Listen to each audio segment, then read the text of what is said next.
আমাদের দেশে সরকার জনগণের জন্য বিভিন্ন দপ্তর খুলে রাখেন। কৃষি দপ্তর, স্বাস্থ্য দপ্তর, শিক্ষা দপ্তর। ওই দপ্তরগুলো কোথায় আছে, কিভাবে গেলে সরকারি সুবিধা পাওয়া যায়, সেগুলো যদি আমরা না জানি, সরকারের দেওয়া সুবিধাগুলো জনগণ পেতে পারবে না।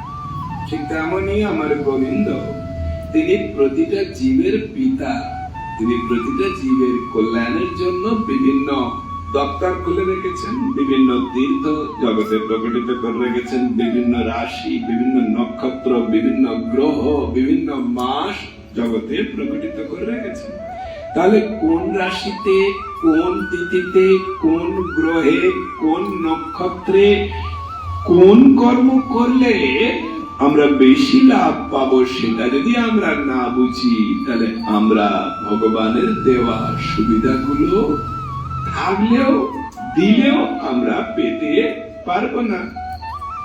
সেই জন্য ভগবান কি করলেন, আমরা তো জানি না কোন তিথি কোন রাশিতে কি কর্ম করলে কল্যাণ হয়, ভগবান জানেন। তো ভগবান নিজে ব্যাসদেব রূপে পৃথিবীতে অবতীর্ণ হয়ে পুরাণ আকারে লিখে গেলেন। তার মধ্যে আজকে যেটা নিয়ে এসেছিলাম সে তো আলোচনা হলো না, যাই হোক, ওটা স্কন্দ পুরাণের বিষ্ণু খণ্ডের বৈশাখ মাসে বর্ণন করা আছে। আমাদের যে মাসগুলো, এগুলো হচ্ছে কারোর তৈরি মাস নয়। 30 ইংরেজির যেমন, যেটা কম বেশি ফেব্রুয়ারিতে, না না, আমাদের যে 12টা রাশি আছে, সেই 12টা রাশির মধ্যে সূর্য নারায়ণ ঘুরতে ঘুরতে যে রাশির ওপরে যতদিন থাকবে ওটা ওই রাশি, ওটা ওই মাস। মেষ রাশির মধ্যে সূর্য নারায়ণ যতদিন থাকবে ওটাকে বলছে বৈশাখ মাস। তুলা রাশিতে সূর্য যতদিন অবস্থান করবে ওটাকে বলে কার্তিক মাস।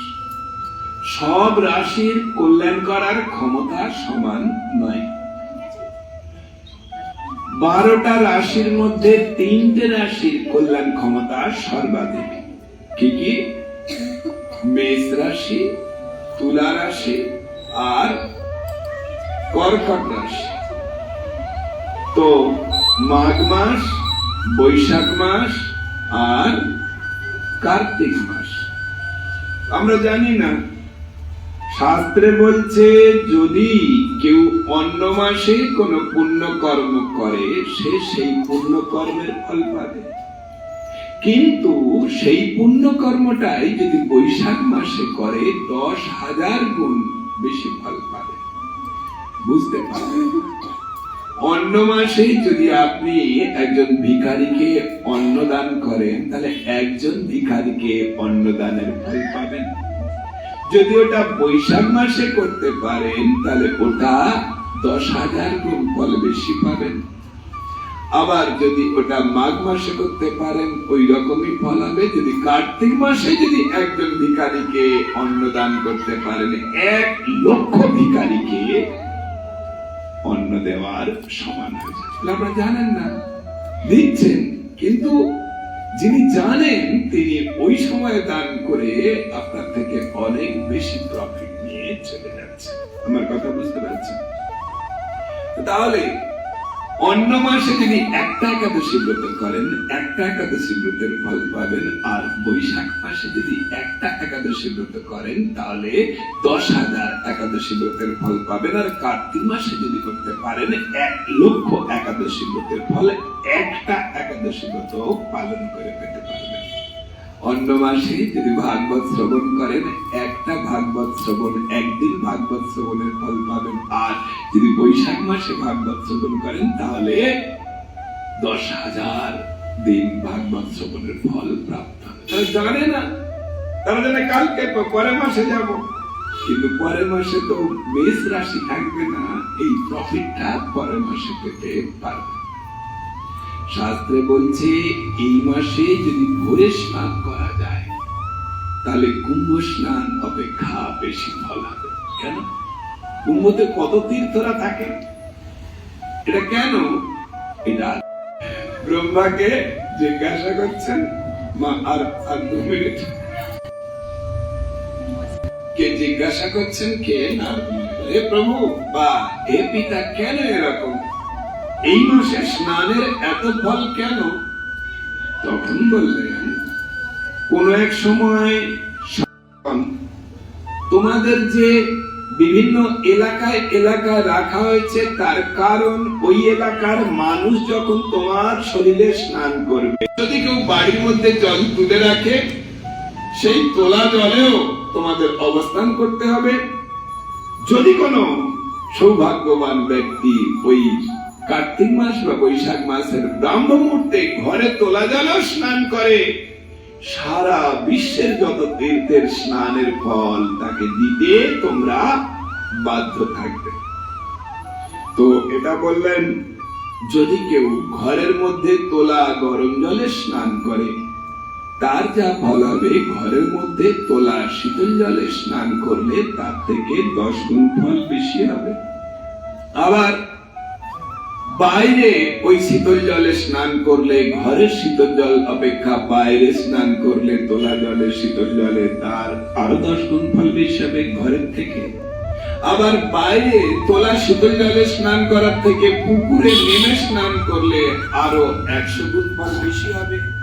আবার পুকুরে স্নান করার থেকে নদীতে নেমে স্নান করলে ওই কার্তিক মাসের বা বৈশাখ মাসের ব্রাহ্ম মুহূর্তে আরো 100 গুণ ফল বেশি হবে। আর তীর্থে স্নান করে আরো 100 গুণ ফল বেশি হবে।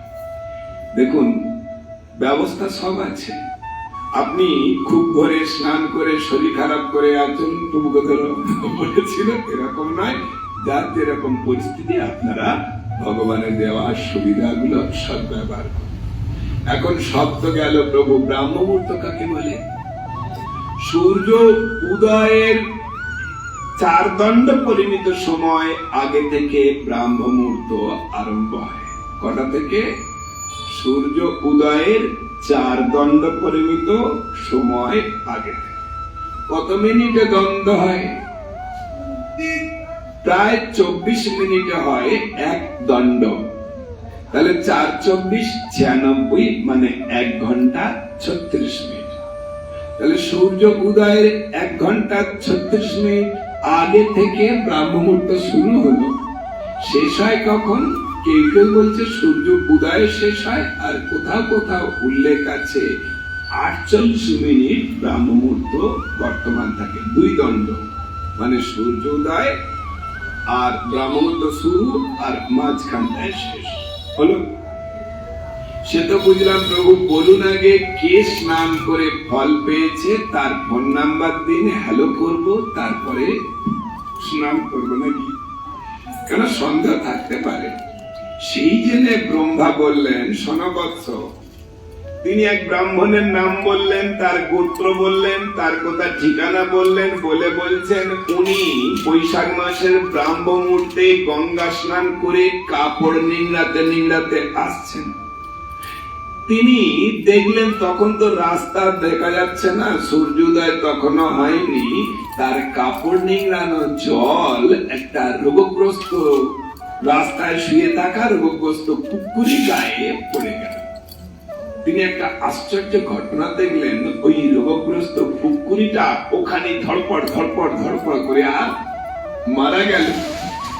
কিন্তু আরো একটা আশ্চর্য ঘটনা দেখলেন, ওই কুকুরের ডেড বডি থেকে একটা দেবী মূর্তি আবির্ভূত হয়ে দিব্য দেহ ধারণ করে তাকে প্রণাম করে বলছেন, হে ব্রাহ্মণ দেবতা, আপনি আমার অশেষ যাতনা থেকে আমাকে উদ্ধার করেছেন, আপনি আমার প্রণাম স্বীকার করুন।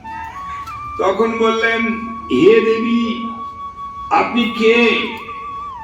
আপনি এর আগের জন্মে কে ছিলেন এবং কি এমন কর্ম করে আপনার এই রোগগ্রস্ত কুকুরি দেহ প্রাপ্ত হয়েছে, এবং এখন কি এমন ঘটনা ঘটলো যে সেই কুকুরি দেহ থেকে আপনি মুক্ত পেয়ে দিব্য দেহ পেয়ে দিব্য ধামে চলে যাচ্ছেন? তখন বললেন, আপনাকে তো বলবোই, আপনি আমার উদ্ধারকর্তা। এর আগের জীবনে আমি ব্রাহ্মণী ছিলাম, দুরাচার রতা ছিলাম, অর্থাৎ পরপুরুষে আসক্ত ছিলাম। আমার পরপুরুষ সঙ্গের কাজের মেন বাধা হয়ে থাকে আমার স্বামী। আমি চাইছিলাম স্বামীকে একটু বশীকরণ করে নেব। কবিরাজের কাছ থেকে ঔষধ নিয়েছিলাম, তিনি যতটা পরিমাণ ঔষধ খাওয়াতে বলেছিল, আমি চাইছিলাম আমার স্বামীকে তাড়াতাড়ি বশীকরণ করে নেব, বেশি পরিমাণ বশীকরণ করে নেব। তাই ডাক্তারের উপরে ডাক্তারি করে যতটা পরিমাণ দৈনিক ঔষধ শেকড় বেটে খাবারের সঙ্গে খাওয়াতে বলেছিল, আমি ডবল পরিমাণে খাইয়ে দিয়েছি। এটা বিপরীত হয়ে গেল, স্বামী পঙ্গু হয়ে মারাই গেল। তো যাই হোক, আমার পরপুরুষ সঙ্গ কাজের যে পথের কাঁটাটা দূর হয়ে গেছে। তাহলে আমি তখন করলাম কি, যে পুরুষদের বাড়িতে গিয়ে তাদের সঙ্গ করতাম, তাদের এখন বাড়িতে এনে জনি ব্যবসা করতে পারছি। কিন্তু পরপুরুষ সঙ্গ কাজের যে এত ভয়ানক সাজা আমি তখন বুঝতে পারিনি।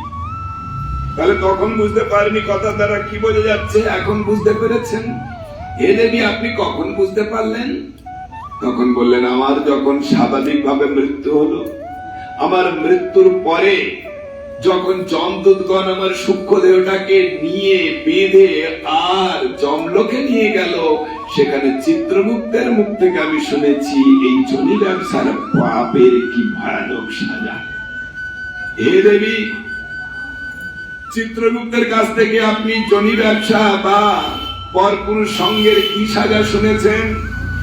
তখন বললেন যে, চিত্রগুপ্ত বললেন, যে নারী পরপুরুষ সঙ্গ করবে ওই পাপে তাকে পরবর্তী 100 জন্ম কুকুরি দেহ পেতে হবে, এবং প্রত্যেক জন্মেই তাকে জনি রোগে আক্রান্ত হয়ে আর ভয়ানক কষ্ট পেয়ে ওই 100 ভাগের 1 ভাগ পাপ যতক্ষণ না দুঃখ ভোগ করে ক্ষয় হচ্ছে, তখন একটা দেহ ছাড়তে পারবে না। এটা চলছিল আমার প্রথম জন্ম। 4 বছর ধরে জনিরোগে আক্রান্ত হয়ে আছি, খাবার খাচ্ছি না, তবুও দেহ থেকে প্রাণ যাচ্ছিল না। কিন্তু এটা চলছে বৈশাখ মাস, আর এখন যেহেতু ব্রাহ্ম মুহূর্ত চলছে, তাই ভগবান বিষ্ণুর নির্দেশ অনুযায়ী যে ব্রাহ্ম মুহূর্তে বৈশাখ মাসের যে কোনো চলে সমস্ত তীর্থকে অবস্থান করতে হবে। তাই যেহেতু এটা ব্রাহ্ম মুহূর্ত, যেহেতু এটা বৈশাখ মাস, তাই আপনার কাপড় নিংড়ানো 4-6 ফোঁটা জলের মধ্যে স্বর্গের যত তীর্থের আধিকারিক দেবতা, মর্তের যত তীর্থের আধিকারিক দেবতা, পাতালের যত তীর্থের আধিকারিক দেবতা, সব এই 6 ফোঁটা জলের মধ্যে অবস্থান করছিল। ওই 6 ফোঁটা জল যখন আমার দেহকে স্পর্শ করলো, স্বর্গের যত তীর্থের স্নানের ফল, পাতালে যত তীর্থের স্নানের ফল, মর্তে যত তীর্থের স্নানের ফল প্রাপ্ত হয়ে শুধু স্বর্গে নয়, স্বর্গের উপরে মহ জন তপ, সত্যলোকের উপরে বিরজা, তদূর্ধ্বে ব্রহ্মলোকের ঊর্ধ্বে ভগবত ধামে দিব্য দেহ ধারণ করে সেখানে ভগবানের সেবার সৌভাগ্য আপনি আমাকে প্রদান করেছেন। আপনি আমার প্রণাম স্বীকার করুন। তাহলে বুঝতে পারছেন? তাহলে সুযোগ এসছে ভগবানের নির্দেশে আপনার ঘরের ভেতরে তীর্থরা এসে অবস্থান করছে। আপনি যদি সময় মতো উঠতে না পারলেন, 12টার সময় যদি স্নান করতে যান, ভগবানের দেওয়া সুযোগের সদ্ব্যবহার করতে পারবেন। তাই সবাইকে অনুরোধ, ভগবান সুযোগ দিয়েছেন এই মাসে, সেই সুযোগের আপনারা সদ্ব্যবহার করুন। আপনি যাকে ভালোবাসেন, যার কল্যাণ চান, তাকেও মেসেজ করে জানান যে এই বৈশাখ মাসে স্নানের মহিমা। হরে কৃষ্ণ। আজ হরিকথা এখানেই দেওয়া হলো বিশ্রাম। 1 মিনিট মহামন্ত্র কীর্তন করবো আপনাদের সঙ্গে। রাজি আছেন?